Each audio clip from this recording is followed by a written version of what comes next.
যে যারা হৃদয়বান মানুষ আছেন যাতে ওনার পরিবারের প্রতি একটু সাহায্য সহযোগিতা হাত বাড়িয়ে দেওয়া উচিত। ঈদের পোশাক কিনেছেন? না, আসলে আমার লাইফে বলতে যতদিন আমি যে সময় থেকে বুঝি আমি ঈদের সময় কোনো পোশাক কিনি না, কারণ আমি একজন সাধারণ মানুষ। আমি মানুষের দুঃখ কষ্ট দেখলে আমার নিজের একটা কষ্ট লাগে, যে অনুভব করি যে আমি যদি সবাইকে সহযোগিতা করতে পারতাম, এরকম যদি আমার অর্থ থাকতো। কিন্তু আমার এই জন্য আমি ঈদের সময় কোনো সময় আমি পোশাক কিনি সচক্ষে না। দেখেছি আসার পথে যাকে পাচ্ছেন সালাম দিচ্ছেন, সকাল হয় সালাম দিয়ে শুরু, বিকালও হয় সালাম দিয়ে শেষ। তো আসলে এই যে মানুষের সাথে মিশেন, কেমন অনুভূতি বা মানুষ আপনাকে কেমনে নেয়, কেমনে দেখে? আসলে আমি যেখানে যাই মানুষ আমাকে জড়িয়ে ধরে ছবি উড়াইতেছে, সেলফি লয়, সবাই যেটা মায়া করে। আমি সকলের কাছে চিরমুগ্ধ এবং চিরঋণী যে আমাকে জনগণ যে আমাকে ভোট দিয়ে যে একটা সম্মান দিয়েছে। 360 আউলিয়ার পূর্ণভূমি বৃহত্তর সিলেটে এসে যে মায়া, মমতা, শ্রদ্ধা, সম্মান, ভালোবাসা পেয়েছি তা আমার নিজের ভাষা বলে আমি শেষ করতে পারবো না। আমি গত নির্বাচন কি শিক্ষা দিয়েছে আপনাকে? তো গত নির্বাচনে অনেকে অনেক ধরনের মন্তব্য করছিল, কিন্তু যে সিলেটবাসী যে আমাকে আশা দিয়েছিল সেই আশা আমার পূরণ করেছে। আমি মনে করি আমি বিজয়ী লাভ করেছি। দর্শক, মন্তব্য কখনো পারে না ঠেকাতে গন্তব্য, এরকম কিন্তু অনেক মানুষ মনীষীরা, অনেক গবেষকরা বলেন। আসলে সেই শাহজাহান মাস্টার যিনি গরিবের মেয়র খ্যাত, সিলেটের ম্যাজিক ম্যান হিসেবে চিনেন সবাই, সেই ম্যাজিক ম্যান কিন্তু বলেছেন যে মানুষের মনে জায়গা করাই হচ্ছে উত্তম কাজ। তো আজকে উনি যাচ্ছেন কোথায় একটু আমরা জানবো। আপনার বাসা কিন্তু আমরা জানি গাছিটুলায়, কিন্তু আপনি যাচ্ছেন কোথায়? আমি এই তো 4টা পয়েন্ট হয়ে এদিকে বন্দরের দিকে চলে যাবো, মানে শ্রমিক ভাইদের সাথে সাক্ষাৎ করবো, বিভিন্ন শ্রেণীর পেশাজীবী মানুষের সাথে সাক্ষাৎ করতেছি। সবাই আমাকে অনেকে ফোন করে বাসা যাওয়ার জন্য।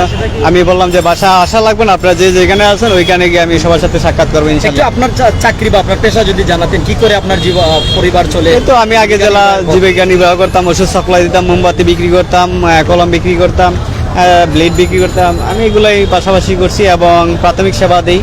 অনেকে ইঞ্জেকশন লাইন ও হাসপাতাল থেকে রুগীরা যখন বাসায় চলে যায় আমাকে ফোন দিলে আমি ফ্রিতে সার্ভিস করে দিই। গতকালকেও একটা স্যালাইন পুশ করে দিয়ে আসছি আমার এলাকা 10 নং ওয়ার্ড, একটা ক্যান্সার রুগীর স্যালাইন পুশ করে দিয়ে আসছি। আজকে ওই রুগীটাকে গিয়ে দেখলাম যে শরীরটা মোটামুটি গতকালকের চেয়ে আজকে খুব একটা ভালো আছে। একটা বিষয় বুঝবো যে অনেকে কিন্তু মেডিকেল থেকে, ফার্মেসি থেকে স্যালাইন নিয়ে আসে, ডাক্তারের খোঁজ করে। আপনি কিভাবে স্যালাইন দেন বা আপনার সাথে যোগাযোগ কিভাবে করে মানুষ? আমার কাছে বিভিন্ন ফার্মেসিতে নাম্বার দেওয়া আছে এবং বিভিন্ন এলাকা আমার নাম্বার দেওয়া আছে। সবাই আমার নাম্বারে ফোন দিলে আমি তাদেরকে প্রাথমিক সেবা দিই, ইঞ্জেকশন স্যালাইন পুষি করে দিই। টাকা নেন? এর বিনিময়ে আমি টাকা নিই না, ইঞ্জেকশন স্যালাইন হাতের কাজ, একটা স্যালাইন পুষি করে দিই, আমি কোনো বিনিময়ে টাকা নিই না। ভাই ওদিকে আসেন। তো আসলে আরেকটা বিষয়, আমাদের দর্শক যারা দেখছেন আপনাকে কিন্তু ইতিমধ্যে ঈদ মুবারক দিচ্ছেন, সালাম দিচ্ছেন, অনেক কিছু বলছেন, তাদের উদ্দেশ্যে আপনি কি বলবেন?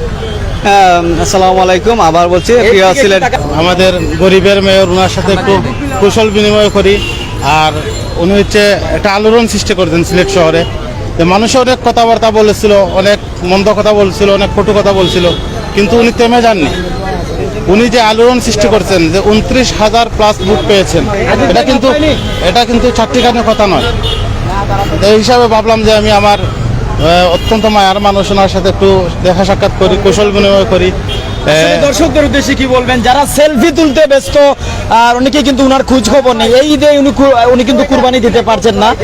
আগে কিন্তু উনাকে মানুষ লিফলেট দিয়েছিল, নমিনেশন কেনার টাকা দিয়েছিল, ভোট দিয়েছিল, বিধায় উনি কিন্তু গরিবের মেয়র সেই নাম লাগাতে পেরেছেন। এখন এই ঈদে উনাকে কি আমরা যারা কুরবানি দিব, আমরা উনার বাসায় এসে মাংস দিব, ঈদের পোশাক এনে দিতে পারি কিনা? ইনশাল্লাহ, এটা তো প্রত্যেক যারা হৃদয়বান মানুষ আছেন, যারা উচ্চবিত্ত মানুষ আছেন, ওদের কাছ থেকে আমি এটাই চাইবো যে ওনার যে আর্থিক যে একটা সমস্যা, যাতে যেহেতু উনি পাস করা ফেল করা এটা বড় কথা নয়, কিন্তু যেহেতু উনি এত ভোট পেয়েছেন, আমি মনে করি যে যারা সমাজে বিত্তবান মানুষ আছেন ওনাদেরকে একটু ওনার প্রতি একটু হৃদয় খুলে তাকানো উচিত। এটা আমি আমার ব্যক্তিগত অপিনিয়ন থেকে বলতে চাই যে যারা হৃদয়বান মানুষ আছেন যাতে ওনার পরিবারের প্রতি একটু সাহায্য সহযোগিতা হাত বাড়িয়ে দেওয়া উচিত। আসলে